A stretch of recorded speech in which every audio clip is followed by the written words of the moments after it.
Today, we're looking at how ancient Eastern philosophies like Taoism, Zen Buddhism, and traditional martial arts ethics completely collided with the lives of two modern icons. Bruce Lee and Steve Jobs. Exactly. And the tension we're looking at today is just staggering. It's the absolute definition of a paradox.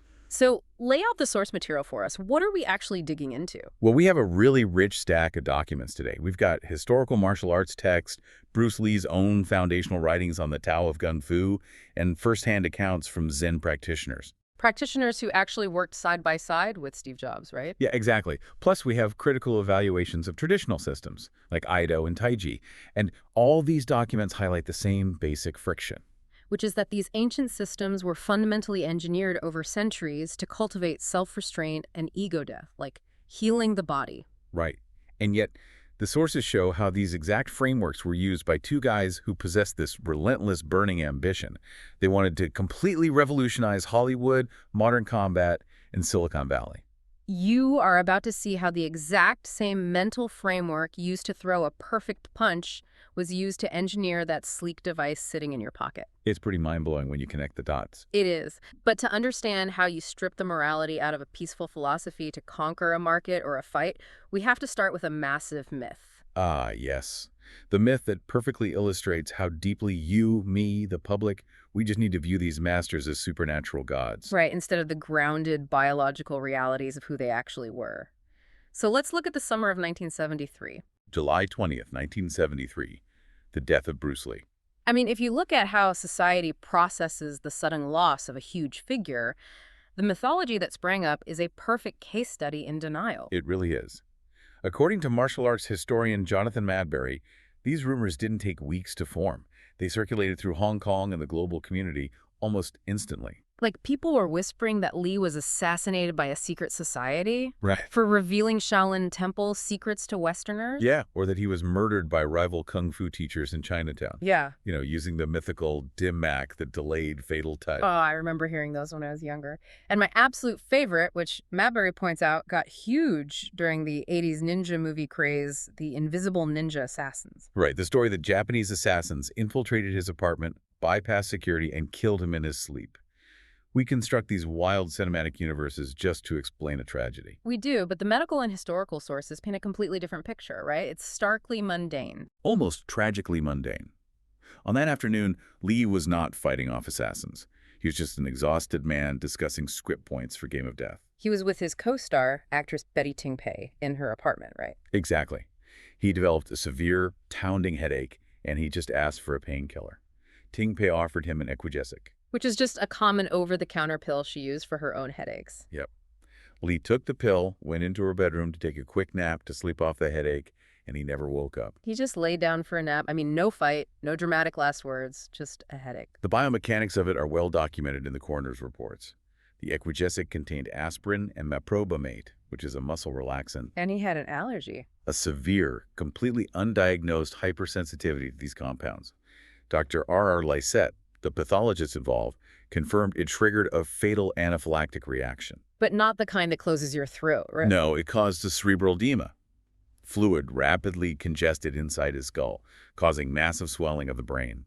He just lapsed into a coma while sleeping. So despite paramedics trying to revive him, the man the world saw as a literal Superman passed away quietly from a biological glitch. It's a hard reality to accept. Why do we completely reject that, though? Structurally, as a society, it's like we demand our modern heroes be slain by dragons. Or Shaolin killer monks, yeah.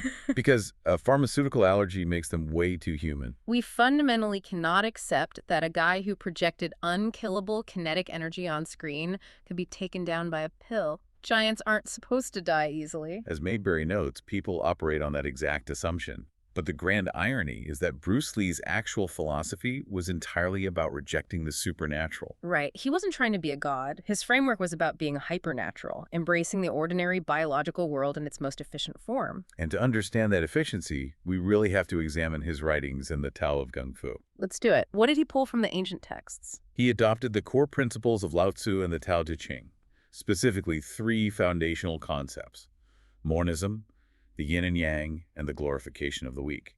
Okay, let's break those down mechanics first. Because the words sound like philosophical fluff until you apply them to a physical body. Start with monism. Sure. So how does the essential unity of the universe apply to two guys swinging at each other in a parking lot? Exactly my question. In a Western mindset, a fight is dualistic. There is you and there is the opponent. The opponent's punch is an external force you have to stop. But monism rewires that perception. Completely. In a monistic framework, there's no separation. The fight is a single, unified, kinetic ecosystem.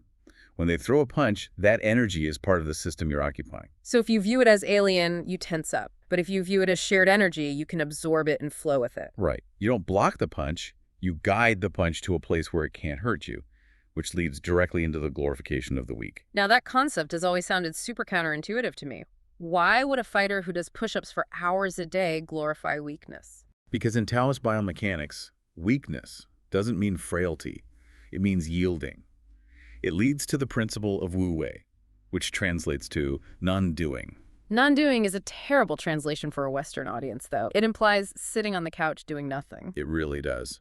But in Kung Fu, Wu-Wei means taking no unnatural action. It's spontaneous, frictionless action. And Lee's ultimate analogy for this is water. Be water, my friend. It's on a million dorm room posters. But the texts actually break down the physics of why water is an effective combat model. Think about the surface tension. It's so fine you can't grasp it. If you strike a pool of water, you don't hurt it. The water simply displaces around your fist. You try to sever a river with a knife, and it instantly closes behind the blade. It molds perfectly to its receptacle. As steam, it's invisible. As ice, it expands with enough hydraulic pressure to split solid granite. It yields, yet nothing can withstand its eventual force. That concept of yielding is the engine of the law of harmony and non-interference, right? Lee wrote, "You must never oppose strength with strength." The physics are simple. If a stronger opponent pushes you, and you push back directly, the person with the most muscle mass wins. So you complete their force with a lesser force, firmness in gentleness. If they push, you yield slightly, pivot, and pull them in the exact direction they were already going. You let their own momentum destroy their center of gravity. You're a butcher cutting along the bone rather than hacking your blade to dullness against the joint. I want to map this to another analogy from the texts. The trees and the snow. It illustrates the survival aspect beautifully. Oh, that's a great one. If a heavy blizzard rolls in, the stiff, massive branches of the fir tree accumulate snow. They resist the weight with rigid strength. But eventually the sheer mass overcomes the wood's tensile strength, and the branch violently snaps. It's destroyed by its own rigidity. Exactly. But the thin, pliant reed, it just bends under the weight. It yields all the way to the ground until the snow slides off. Then it snaps back up, completely unharmed. But physical yielding is only half the equation, right? The mental yielding seems way harder. Much harder. Lee wrote extensively about Wu-Sin, or no-mindedness. This is a concept routinely misunderstood by modern practitioners. Because it's not a blank brain. You don't just shut out all thoughts and turn into a robot. No, Lee describes it as a mind that has achieved total immunity to emotional stickiness. He compares the mind to a mirror. A mirror grasps nothing and refuses nothing. It receives the image perfectly, but when the object moves, the mirror doesn't keep the image. This is where we need to tell the boat story from his early writings. It perfectly physicalizes this exact psychological hurdle. Yeah, set the scene. This is long before he was a movie star, right? Right. He was an incredibly frustrated student. His instructor kept demanding that he relax during sparring, but Lee hit this psychological double bind. He realized that the moment he told his brain, "I must relax," the demand for effort in the word must destroyed the effortlessness. He was literally tensing up from the stress of trying not to be tense. So the instructor told him to leave the school, go home, and just think about it for a week. So Lee takes a small junk boat out onto the sea by himself. He's sitting out on the water, getting furious at his inability to grasp no-mindedness. And in a fit of pure frustration, he leans over the side and violently punches the ocean. And right at that second, the physical feedback of the water hitting his knuckles triggers the epiphany. The water suffered no hurt from his anger. It was the softest substance, but could penetrate rock. And then he watches a bird fly over the surface of the water, casting a crisp reflection. But the reflection passes instantly. The water doesn't try to hold on to the image of the bird. That was his profound realization of Wu-Sin. In a fight, fear, anger, and pain are biological realities, but they have to pass through your consciousness like that reflection. Without stickiness. because the mechanism of defeat is distraction.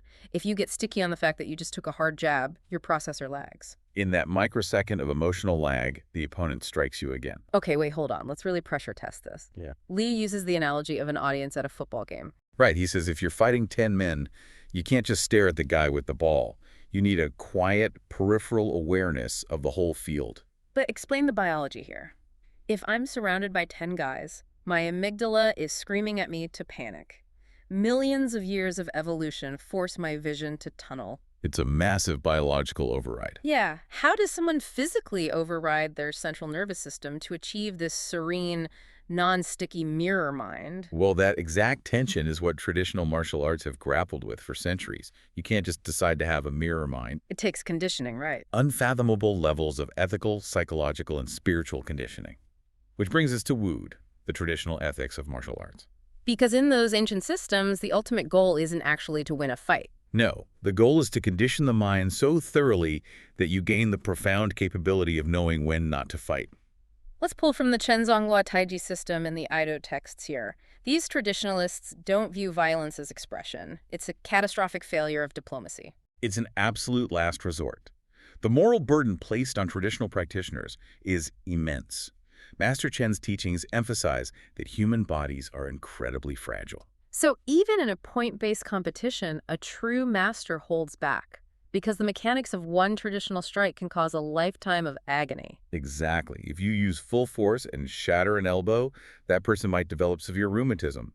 They might never hold their child properly again. Destroy a knee, and they have lifelong mobility issues. Traditional masters recognize their power as life-altering, so their restraint must be absolute. That weight is perfectly illustrated by the story of Master Hong in our sources. He had 3 students who got into a street fight outside a tournament. They won the fight, though, right? They did. But Master Hong immediately and permanently expelled all 3 of them. The fact that they allowed it to escalate to violence meant they failed the art. Wow. And Hong's own master, Chen Fa-Ke, lived through the violent times of early 20th century China. He was forced to kill a bandit as an absolute last resort to save innocent lives. And according to the texts, the psychological weight of taking a human life weighed so heavily on him that he renounced real combat forever. Now, contrast that profound moral grief with the deeply unsettling story of a modern Taiji practitioner from the texts. Right. This modern fighter actively boasted to the press about having broken over 100 arms in his competitive career. To a traditionalist rooted in vood, that tally isn't a highlight reel. It's a profound tragedy. 100 bodies permanently damaged for one man's ego. True martial skill, according to Master Hong, does not reside in breaking bone. It resides in the agonizing choice of when not to act. Power without violence is the genuine power. But this exact rigid moral framework is where Bruce Lee completely fractures the timeline of martial arts history. He broke away from centuries of tradition to create Jeet Kune Do. And we have to look at the historical catalysts for why he rebelled. It wasn't just youthful arrogance. According to the Wing Chun sources compiled by Maurice Novoa, Lee faced intense systemic discrimination. When he was a teenager studying under the legendary Ip Man in Hong Kong, his talent was undeniable. But the senior students grew deeply resentful. They investigated his family and found out Lee's mother had German ancestry. Which, in the insular world of mid-century Chinese martial arts, was a massive violation of an unwritten rule. You do not teach secrets to foreigners. So the senior students cornered Ip Man with an ultimatum, and Lee was effectively ostracized, forced out purely because of his mixed heritage. The tradition he revered actively rejected him, and it didn't stop there. Later in the U.S., he opened schools and began teaching non-Chinese students. White, Black, Hispanic students, and the traditional Chinese martial arts community in California was outraged. They sent a highly skilled master to challenge Lee to a private match, specifically to stop him from teaching Westerners. Lee fought him and won, but during that era, he sustained a severe back injury that nearly crippled him. Those twin experiences, expelled for his bloodline, physically threatened for his inclusivity, fundamentally rewired his outlook. He started viewing tradition as a rigid, suffocating prison that stifled evolution. So he created Jeet Kune Do, the way of the intercepting fist. The mechanics of Jeet Kune Do are a total deconstruction of traditional arts. He stripped away the deep horse stances because they made you immobile. He threw out the memorized hand forms because real combat is chaotic. He cross-pollinated boxing footwork, fencing, distancing, wrestling. He didn't care about the historical lineage of a technique. He only cared if it landed quickly and efficiently. Let me map this out musically, because the sources describe this shift perfectly. Traditional arts are like classical music. Right, you sit with the orchestra, wear the tuxedo, and play the sheet music exactly as written 300 years ago. If you change a note, the conductor kicks you out. Bruce Lee basically said, I don't want to play sheet music.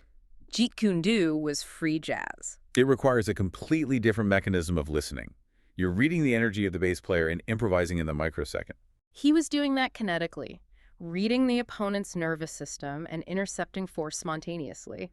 While Lee was disrupting martial arts in the 70s down in California, another young rebel was taking these exact same concepts of emptiness and beginner's mind. And preparing to disrupt human technology, we are shifting focus to Steve Jobs. To understand how Jobs built Apple, we have to look at his psychological state in the mid-1970s. He wasn't a polished CEO. He was a hippie, a spiritual seeker. In 1974, he went on a grueling pilgrimage to India with his close friend Daniel Kotke. He came back deeply immersed in Buddhism. Shaved head, traditional robes. He was looking for a framework to understand the world. Our source material from Les Kai, a Zen priest who practiced with Jobs, gives us a granular window into Jobs' mindset during this time. Jobs practiced Zen meditation at the Haiku Zendo in Los Altos. He got very close with a Zen priest named Kôbun Otogawa. To give you an idea of how significant Otogawa was, years later in 1991, he officiated Jobs' wedding in Yosemite. Les Kai describes the intensity of meeting this 20-year-old Steve Jobs. Kai was an older guy, an ordained priest, but he also worked a technical job at IBM. Jobs recognized that duality and cornered Kay with these urgent existential questions.